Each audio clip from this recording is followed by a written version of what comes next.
ketekunan dan kesabaran. Wah, ini kayaknya dua kata yang kedengerannya seperti ini ya, apa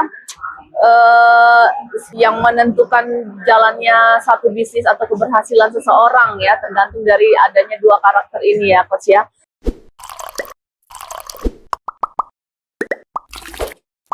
Halo teman-teman LP Talks, dimanapun Anda berada, jumpa lagi dengan saya Anna Melani dalam YouTube channel Coach Antonius Arif yang membahas tentang NLP. Oke, teman-teman, saat ini kita lagi ada di atas bus ya. Jadi kalau teman-teman mendengarkan suara ini adalah suara yang mengumumkan sebentar lagi bakal makan ya. Iya.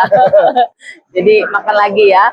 Oke, Coach Arif, ini saya mau ini ya. Kita mau bincang-bincang tentang ketekunan dan kesabaran. Wah, ini kayaknya dua kata yang kedengerannya seperti ini ya, apa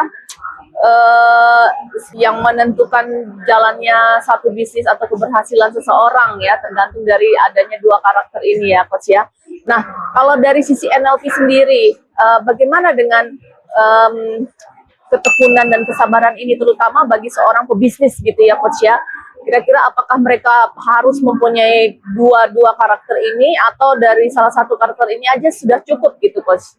Jadi gini ya, yang paling penting adalah sebagai seorang pebisnis harus punya yang namanya sebuah ketekunan.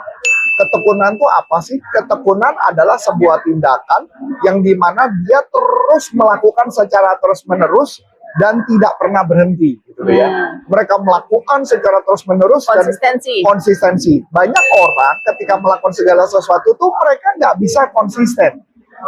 Bisa nggak mereka konsisten untuk terus-menerus ngelakuin. Contoh yang sederhana, nah, kita bicara mengenai olahraga deh. Berolahraga, bisa nggak orang itu konsisten melakukan olahraga 1 minggu bisa 4 kali atau 1 minggu 5 kali.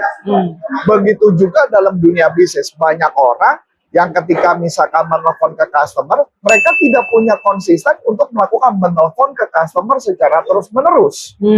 Kadang-kadang mereka ngerasa, males udah banyak, udah banyak kan, dan sebagainya. Itu yang membuat kenapa orang tidak berhasil, karena dia tidak bisa konsisten untuk melakukan secara terus-menerus. Makanya menyebabkan orang menjadi, bisa dikatakan mereka tidak tough, mereka tidak kuat untuk menghadapi situasi-situasi atau problem tertentu. Nah, begitu juga dengan sabar. Sabar itu kan kondisinya adalah ketika kita melakukan sesuatu, kita meyakini ketika melakukan sesuatu pasti akan ada hasil. Jadi harus sabar, nunggu sampai pada waktu momen itu. Kapan waktunya kita nggak tahu. Oh, sama kayak kita menanam satu bunga atau pohon, dari benihnya dulu, dari benih keluar tangkainya gitu ya, Coach ya. Berarti sabar ya, dan dibutuhkan kesabaran untuk terus melakukan tanpa kenal lelah dan tanpa kenal capek untuk melakukan secara terus-menerus. Bisa nggak kita melakukan secara terus-menerus? Biasanya orang nggak bisa tuh melakukan secara terus-menerus. Sebenarnya saya paling suka sebenarnya pembelajaran dari Jack Canfield. Jack Canfield itu adalah pakar motivator dunia. Dia mengatakan sebenarnya disebut namanya power of five. Ini juga sebenarnya sama dengan ketekunan. Bisa nggak melakukan segala sesuatu setiap hari 5 hal sekaligus setiap hari ya? Setiap hari melakukan 5 hal secara terus-menerus gitu ya. Nah, kalau dia setiap hari bisa melakukan 5 hal secara terus-menerus setiap hari, maka dia akan bisa membuat kita mengejar atau mencapai tujuan yang pengen dicapai.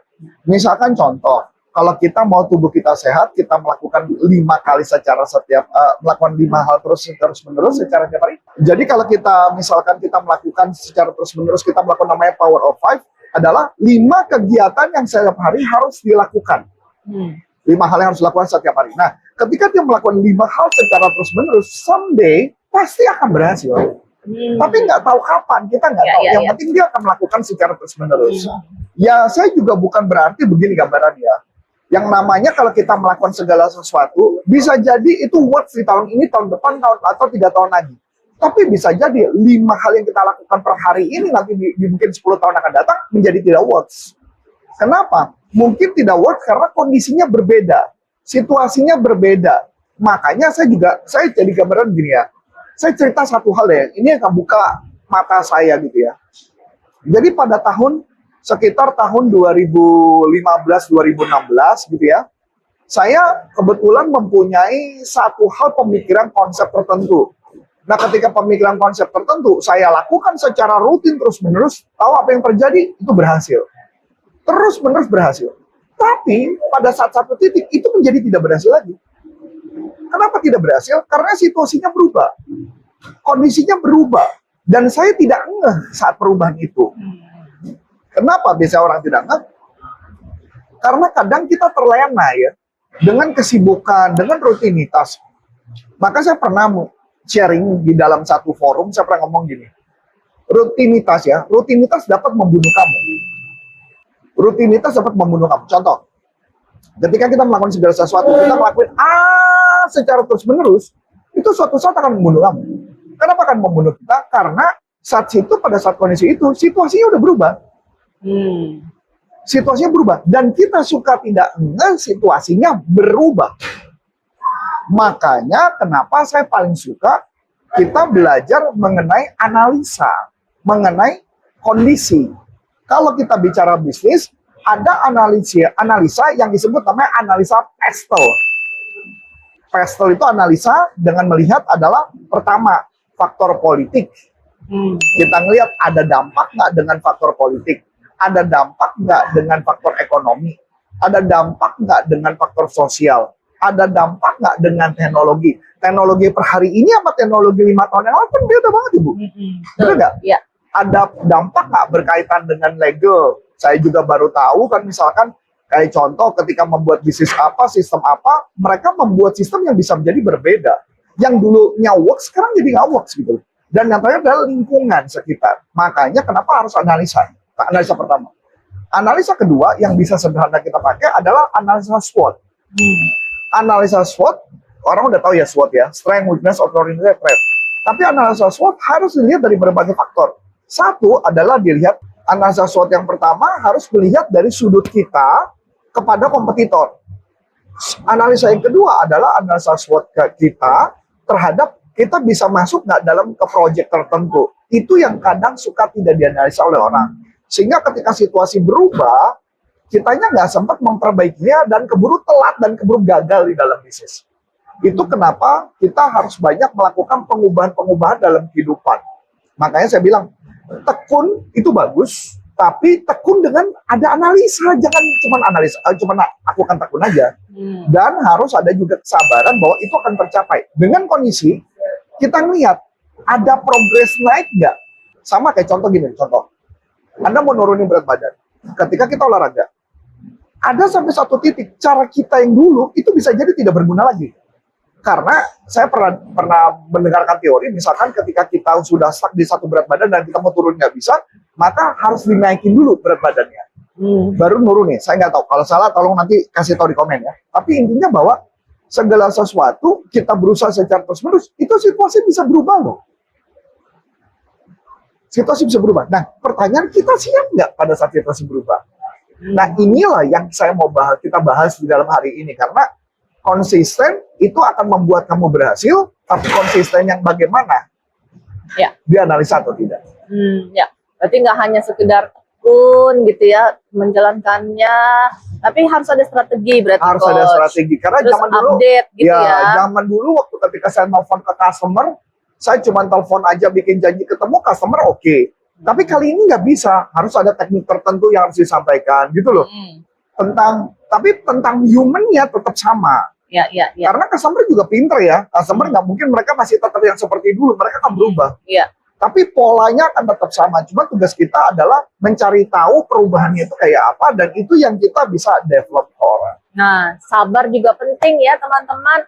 Namun sabar yang seperti apa? Kalau misalnya kita mendekati customer dengan cara yang itu aja tuh sabar juga memang ya, Coach. Betul. Ya. Tapi kan kita kalau lihat hasilnya tuh nggak ada. Nah, jangan juga kita tetap sabar ngikutin cara itu, tapi kita ada juga kita mencari tahu ya, update juga ya. Konsisten dengan cara benar dan sabar akan menghasilkan. Konsisten dengan cara yang salah dan sabar akan menjerumuskan Anda. Betul nggak? Berarti konsisten dengan cara yang benar itu yang tepat ya. Betul ya, bukan cuma sekedar kerja. Ya. Nah, ini juga adalah gambaran unek-unek saya ya, saya kalau ngomong gini. Unek-unek saya gini adalah, Banyak anak-anak muda sekarang, yang penting mereka menganggap bahwa yang penting gue udah kerja. Yang penting gue udah ngelakuin. No. Kerja dan ngelakuin belum tentu membawa hasil. Tugas Anda adalah menganalisa. Ya. Apakah cara kita tepat atau enggak. Dan yang saya temukan, yang kebetulan saya temukan, saya nggak tahu yang di luar sana, kayaknya anak-anak sekarang kurang punya kemampuan analisa. Dan kebetulan saya pernah mengajar di salah satu company, justru lucu, anak-anak muda di satu industri yang saya nggak bisa sharing apa, tapi teknologi dan ada di worldwide, mereka semua jago analisa. Makanya kenapa saya melihat bahwa kemampuan menganalisa itu penting banget dari sebuah bisnis.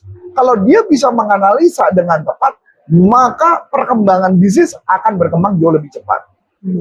Oke, nah teman-teman, NLP Talk kita sudah dengarkan ya tadi bincang-bincang kita bersama Coach Antonius Arif mengenai tekun, sabar, ya ini termasuk agile juga ya Coach ya. Ketekunan tuh agile. Ketekunan Dan ya. sabar artinya dia terus ya. Ini kita ngomong tekun dan sabar dengan cara benar ya. Dengan cara yang benar gitu ya. Ini terutama buat teman-teman yang memang baru join di satu corporate gitu ya, atau yang baru memulai bisnis. Ternyata ini memang sangat penting sekali ya untuk dipunyai oleh teman-teman NLP Talk. Nah, kalau ada masukan dari teman-teman NLP Talk seputar topik kita kali ini, yuk layangkan saja ke YouTube channel kita, sehingga YouTube channel kita ini akan semakin bertumbuh. Oke, dengan saya Ana Milani dan saya Coach Antonius Arif, terima kasih, sukses buat Anda dan sampai jumpa. Dan NLP for Business untuk Indonesia. Bye-bye.